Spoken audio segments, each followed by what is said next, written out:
You find out on a Thursday morning in March in the bathroom of a shared apartment in Crown Heights, Brooklyn, which is not where you expected your life to be at 33 but is, looking back, exactly where it was always going to arrive given the specific series of decisions you made between 25 and now. The bathroom is small. The tiles are the original 1950s tiles, white with a black border, which the landlord describes as vintage, and which are simply old. Noah is standing at the sink holding the test, and she is looking at you with an expression that is not the expression you expected, not fear, not shock, not the particular fragility of a person whose world has just shifted. She is looking at you with the clear, assessing, entirely composed expression of someone who has already moved through the first layer of this, and is now waiting to see if you are going to meet her at the second. You are 33. You are from Portland, Oregon. You came to New York 4 years ago because Portland had started to feel like a city that knew you too well, the way a mirror you've looked into too long stops showing you anything useful.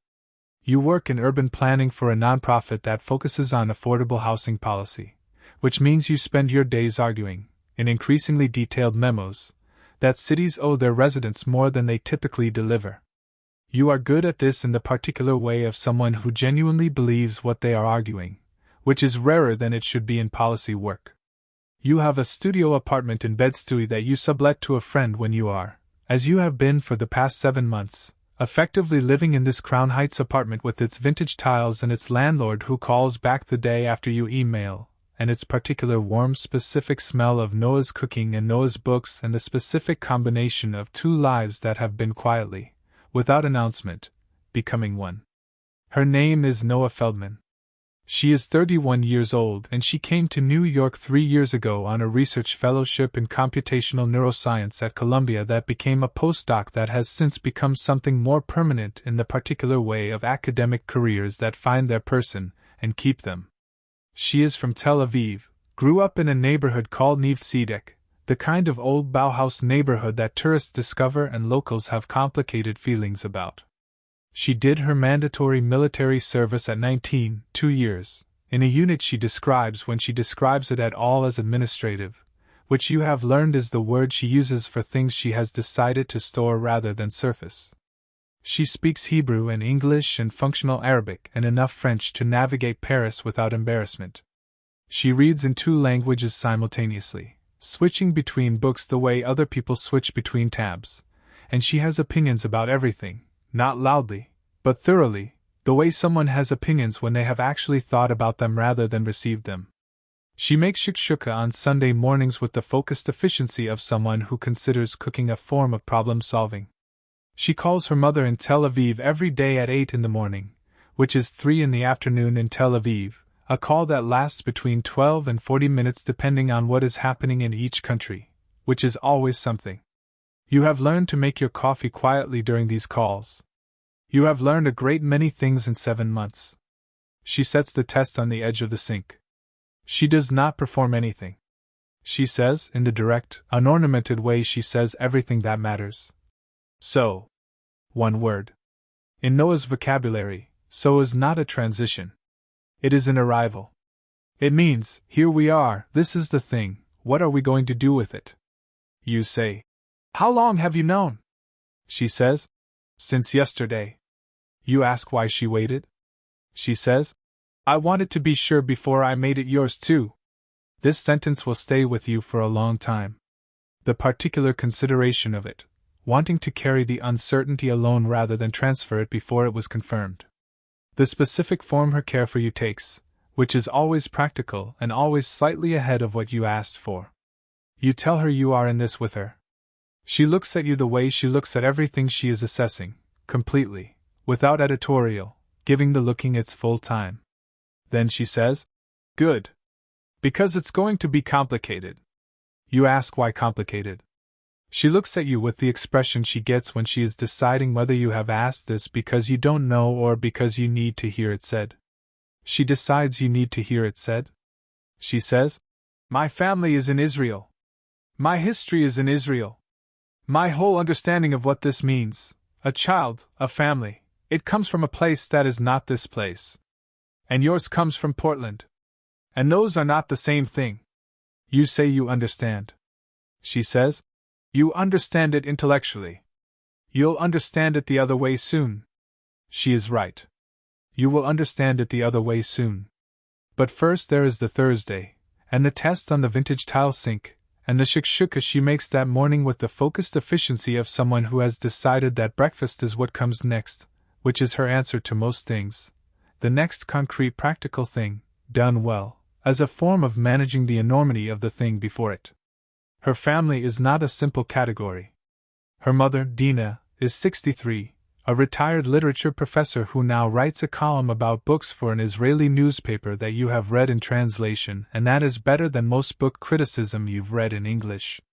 Her father, Amos, died when Noah was 22, a heart attack, sudden, on a Tuesday morning when he was making coffee, which is the kind of detail that never stops being specific and terrible.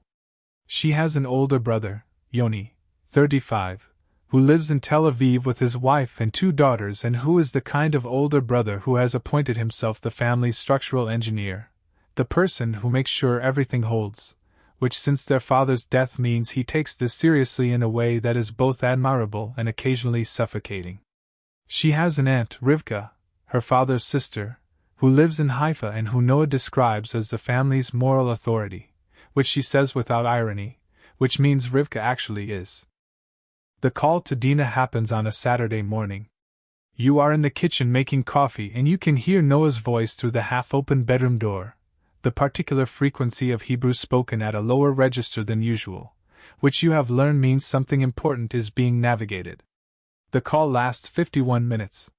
When she comes out, her expression is the expression of someone who has done a hard thing and come through it, not unscathed but intact. She sits at the kitchen table. She says, "My mother cried." You ask if they were bad tears or good tears. Noah thinks about this with genuine seriousness. She says, "Both." She is happy. She is also, "My father should have been the one to hear this."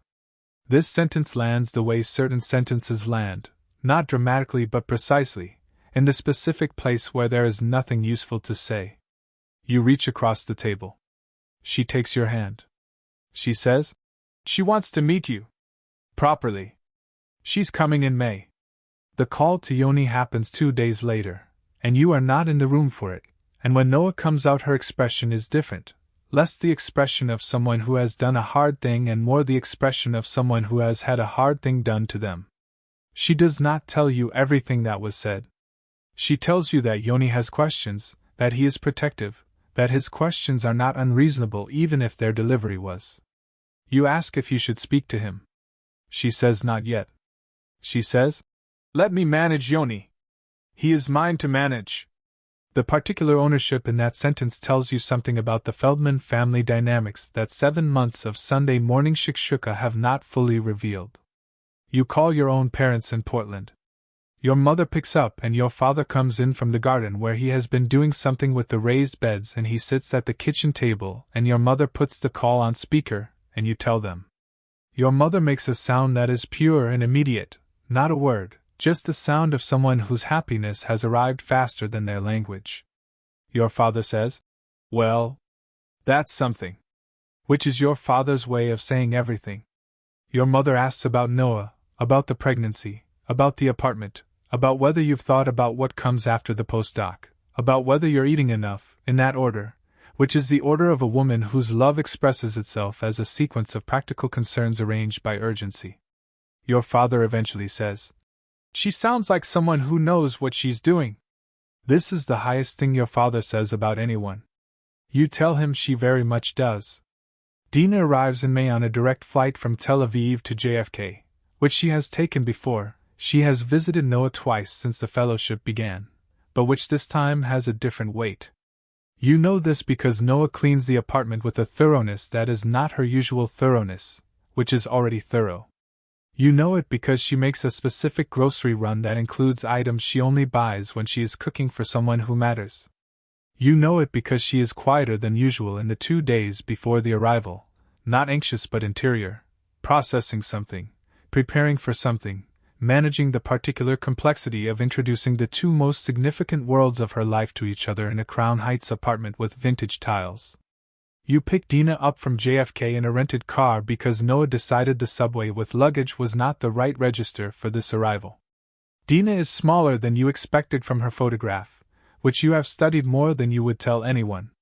She is 63 with white hair cut short, and Noah's eyes exactly the same specific combination of warmth and assessment that you have been learning to read for 7 months, and that you now understand is not a personality trait, but a Feldman family inheritance. She comes through arrivals and she looks at you before she looks at Noah, which you will understand later was deliberate, which was her taking her first proper reading before the reunion with her daughter reorganized the room. She says your name, pronouncing it cleanly, having practiced, and she extends her hand and shakes yours with a grip that is brief and dry and certain. She says, "I've heard a great deal about you." You say you've heard a great deal about her too. She says, "Yes. But I've heard it from Noah, who loves you, which means I've heard the version with the good lighting." Then she looks at Noah and says something in Hebrew and they embrace and you stand slightly to the side and understand that you are witnessing something that does not require your participation. The 3 days of Dina's visit are their own education. She is not what you expected, which is your own failure of imagination, because you should have expected exactly this. A woman of formidable intelligence and warmth who has spent 40 years teaching literature and who therefore reads everything, including people, with the specific attention of someone who understands that what is on the surface and what is underneath are always in conversation. She asks you about your work with the focused interest of someone who is genuinely curious rather than performing courtesy, and you find yourself explaining affordable housing policy at a depth you don't usually reach in social conversations because she keeps asking the next question, which is the specific skill of a woman who has spent her career teaching people to think. She tells you about her column, about the Israeli literary scene, about Tel Aviv in ways that make it specific rather than abstract, the neighborhood, the market, the specific quality of the light in autumn, which she describes with the precision of someone who misses it, and has decided that precision is a form of having it. On the second evening, after Noah has gone to bed early because the first trimester is exhausting in ways she will not complain about but that are visible to anyone paying attention, Dina and you sit at the kitchen table with tea and she looks at you across it with the expression that has been building for 2 days, not the warm curiosity of the public conversations but something more serious, more private. The expression of a woman who has been waiting for the moment when her daughter is not in the room. She says, "I want to ask you something directly and I want you to answer me the same way." You say, "Of course." She says, "Noah has built her life here very carefully. She has made herself, not remade herself, she is still entirely herself, but she has made herself capable of living here, in this city, far from everything she comes from. This has cost her things she doesn't talk about. I know what it has cost because I have watched it, and because I am her mother and because some of the things it has cost her she has paid by not calling me as often as she used to, which I understand and which I have chosen to understand without saying so to her." She looks at her tea for a moment. She says, "What I want to know is whether you understand the weight of what she has already given up to be in this city. And whether you understand that this—" She gestures at the apartment, at the space between you, at the pregnancy implied in the fact of her visit. "Asks her to give up more?" You sit with this. You think about the military service she stores rather than surfaces. The calls to Dina every morning that are also a form of maintaining a tether. The way she has never once said she misses Tel Aviv but has, 3 times in 7 months, described the light there in a way that tells you she does. The shakshuka made on Sunday mornings with the focused efficiency of someone doing something that is also a form of remembering something.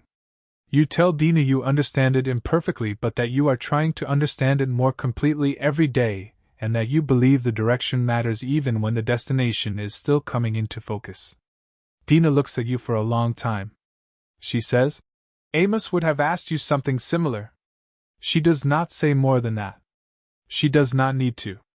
The mention of his name in this context, at this table, in this conversation, is the most significant thing she could have offered you.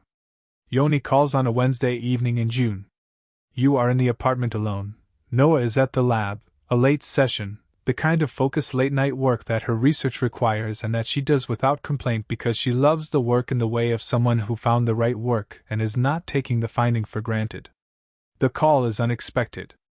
Noah has not told him to call. You understand this immediately from the quality of his opening, direct, slightly compressed, the specific manner of a man who has made a decision to do something and is doing it before he changes his mind. His English is excellent, accented, precise. He says, "I want to speak to you man to man without Noah managing the conversation." You say okay. He says, "She will be annoyed that I called you directly. She thinks she needs to protect me from my own bluntness. She is usually right. Tonight I am choosing to be blunt anyway." You say you appreciate the warning. There is a brief silence and you understand he is recalibrating slightly because the warning landed better than he expected. He says, "My father is not here. You understand what that means in our family?" You say you do. He says, "When my father died, Noah was 22 and I was 24 and we were both young and neither of us was ready and the family reorganized itself around the absence of him and I became, not the father, I'm not her father, but the person who asked the questions he would have asked. This is not a role I chose. It is a role that arrived." You say you understand. He says, "What I want to know is simple. Are you going to be there? Not in the way people say they are going to be there when everything is fine. In the way that requires being there when it is not fine. When it is hard and specific and requires things from you that you did not know you had." You are quiet for a moment. You think about Dina at the kitchen table saying Amos would have asked you something similar. You think about the military service stored rather than surfaced. You think about the light in Tel Aviv described 3 times. You tell Yoni you intend to be there in the way he means. He is quiet. Then he says, "Good." A pause. Then, "She chose well. I can see that she chose well even though it would have been easier for all of us if she had chosen someone from home." You say you know. He says, "That she didn't, that she chose someone from your world instead of ours. This is a thing I have had to make peace with.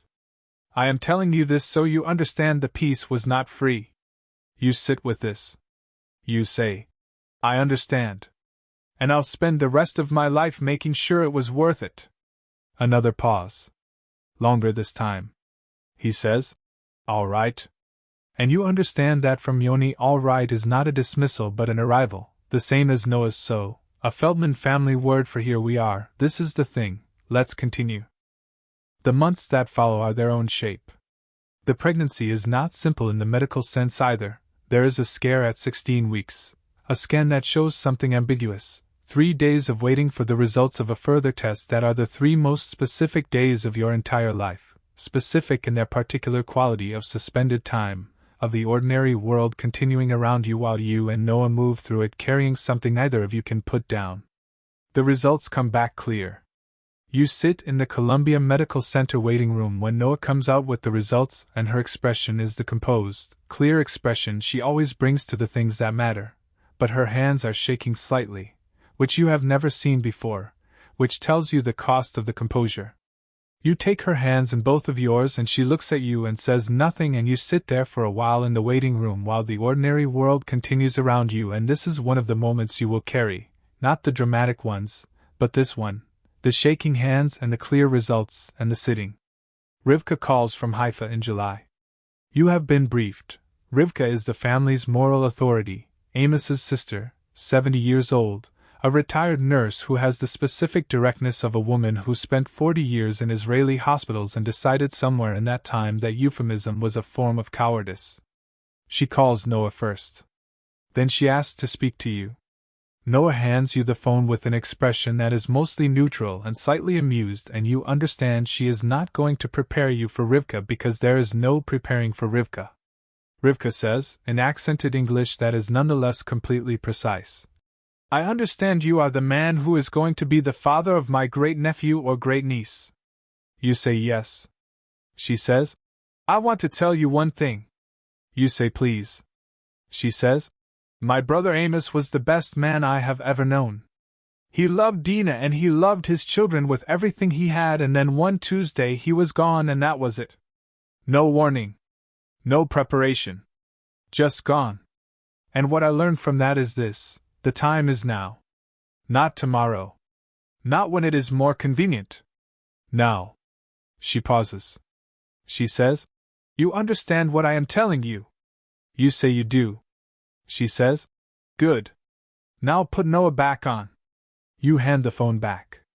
Noah listens for another 4 minutes and then says something in Hebrew that makes Rivka laugh, a big laugh, and she hangs up and looks at you and says, "She likes you."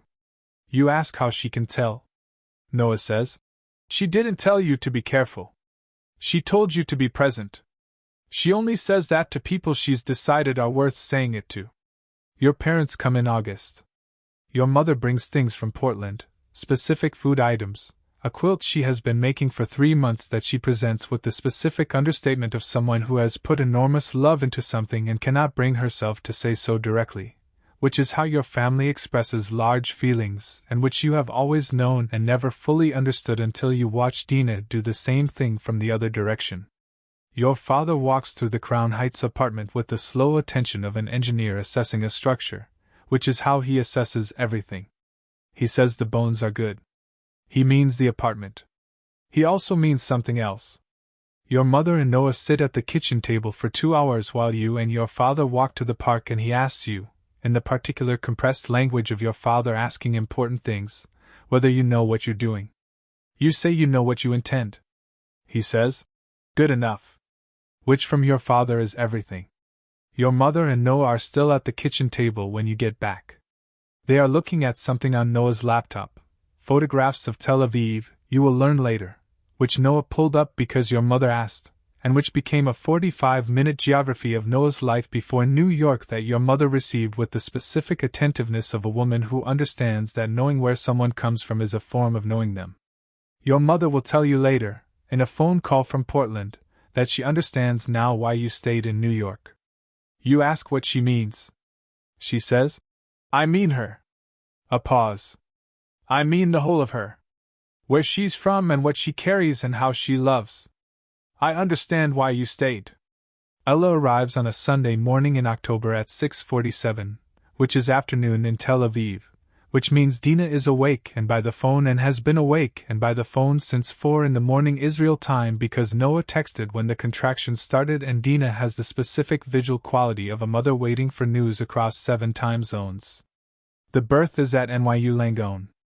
The midwife is called Christine and she is from Trinidad, and she has the particular quality of someone doing a difficult and sacred job with complete competence and genuine warmth. Noah is extraordinary through all of it, which is not surprising, which is overwhelming anyway, in the way that knowing someone is extraordinary and watching them be extraordinary in a delivery room at 4 in the morning are 2 entirely different kinds of knowing. Ella is placed on Noah's chest and Noah says, in Hebrew, something quiet and specific that you don't understand and that you don't ask her to translate because some things are not for translation, some things are for the person they are said to. Then Noah looks at you with the composed, clear expression she always brings to the things that matter, and she says, "Come here." And you lean in, and she says, in English now, quietly, "She has your mouth." You look at the small face of your daughter and you feel the particular vertigo of something becoming real that has been building toward realness for 9 months but is only now, with the specific weight of 3 kilograms in your arms, actually real. Dina calls from Tel Aviv at the moment, the literal moment, as if she knew that you step into the hallway to get water. Your phone rings and it is Dina and she says, "Tell me." And you tell her. And Dina makes a sound on the other end of the phone that contains everything, the happiness and the grief and the particular grief inside the happiness, which is Amos not being there to hear this, which you understand without her saying it, which she knows you understand because she has decided you do. She says, "Tell Noah I will be there Thursday." You say you will. She says your name once, just your name, and then she says in Hebrew something you don't understand but whose meaning you understand completely, and she hangs up. Yoni sends a message 20 minutes later. No words. Just a photograph, 2 small girls, his daughters, Noah's nieces, holding a handmade sign in Hebrew that you photograph and send to Google Translate, and that says, "Welcome to the family, Ella." And underneath it, in smaller letters, clearly added by Yoni rather than the children, "You are already loved here." 6 weeks later it is 3 in the morning in Crown Heights and you are doing the loop. The kitchen to the window to the kitchen, with Ella against your chest and the Brooklyn street below doing its particular nighttime thing and Noah asleep in the next room because she asked you to take this shift, and you said yes. Ella's eyes are open. They track the light from the street with the focused seriousness of someone who has been in the world for 6 weeks and is still finding it requiring full attention, which seems right, which seems like the correct response to a world that contains this much. On the kitchen table there is a package from Dina that arrived Tuesday. Inside it, wrapped in tissue paper, a small piece of fabric that Dina explained in the note is a piece of a talith, a prayer shawl, that belonged to Amos, cut carefully from a corner that would not damage the whole, sent so that something of him would be in this apartment with this child. The note says, in Dina's careful English, Amos would have been so proud. Not of the child only. Of the man you are choosing to be. And then below it, a single line in Hebrew, which Noah translated for you without being asked, which he said means, "The time is now." You look out the window at Brooklyn at 3 in the morning. The city is doing what it always does, enormous and indifferent, and somehow also, after 4 years, home. Ella's hand finds your finger. The grip is stronger than it looks. It does not feel like a reflex. It feels like a statement. It feels like the beginning of a very long conversation that you have not been waiting for because you did not know it was coming, which turns out to be the best kind of conversation, the one that arrives before you've had time to be afraid of it. She said it was going to be complicated. She was right. It was complicated in the ways she named and in ways neither of you anticipated and in ways that turned out to be not complications at all but simply the specific texture of a life that contains more than one world, which is not a burden, which is what you understand now, which is what Rivka meant when she said the time is now, which is what Dina meant when she mentioned Amos, which is what Yoni meant when he said the peace was not free. The peace was not free. Nothing worth having is. You are here, in this kitchen, in this city, in this life, at 3 in the morning with a 6-week-old who is looking at the light from the Brooklyn street with full attention. Your daughter is Israeli and American and neither and both. She will grow up with 2 languages, 2 landscapes in her blood, 2 ways of understanding what family means. She will carry things from Tel Aviv she has never seen. She will carry things from Portland she has never visited. She will be, like all children of 2 worlds, something entirely her own that neither world fully anticipated. You did not plan any of the specific shapes of this. You came to New York because Portland knew you too well. You stayed because the city made you feel like one of many. You met someone who said so when she meant here we are, what are we going to do with it? You learned about light in Tel Aviv from the way she described it. You sat at a kitchen table with a woman who mentioned a dead man's name as the most generous thing she could offer. You answered a phone call from a brother who said the peace was not free and you told him you would spend the rest of your life making sure it was worth it. You meant it then. You mean it more now, at 3 in the morning, with the grip on your finger and the light on the Brooklyn street and the piece of Amos's talith on the kitchen table and the whole complicated, specific, irreplaceable shape of this life pressing against your chest. Ella tightens her grip. You do not move.